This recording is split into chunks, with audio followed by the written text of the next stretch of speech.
Good morning children. ఈరోజు English ధారాళంగా మాట్లాడాలంటే మనం చేయవలసినటువంటి ఒక 5 సూత్రాలు మీకు నేను చెబుతున్నాను. మనం చిన్నప్పటి నుండి మనం ఇప్పుడు ఏం చదువుతున్నామో ఇంతవరకు కూడా చాలా ఇంగ్లీష్ నేర్చుకున్నాం. కానీ మనలో ఉన్నటువంటి బలహీనత ఏంటంటే మనకి ఇంగ్లీష్ రాదేమో అనేటువంటి ఒక భయమే మన యొక్క బలహీనత. ఆ భయాన్ని ముందు వీడితే ఖచ్చితంగా మనందరం కూడా మనకున్నటువంటి ఇంగ్లీష్తో చక్కగా మనము అద్భుతంగా ఇంగ్లీష్ని మనం ధారాళంగా మాట్లాడవచ్చు. Fear is a defence mechanism.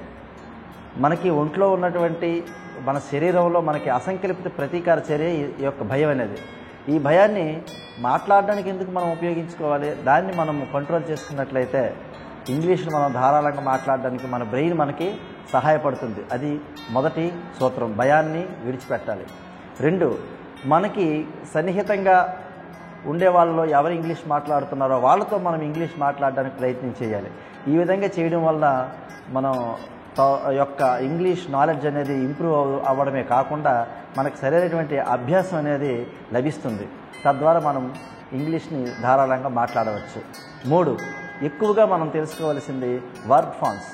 మనకు ఉన్నటువంటి బుక్స్లో మనకు లభించినటువంటి మేరకు మనము వర్బ్ ఫామ్స్ ఎక్కువగా నేర్చుకోవాలి. ఎందుకంటే ప్రతి సెంటెన్స్లో కూడా వర్బ్ అనేది కీ రోల్ పోషిస్తుంది కాబట్టి.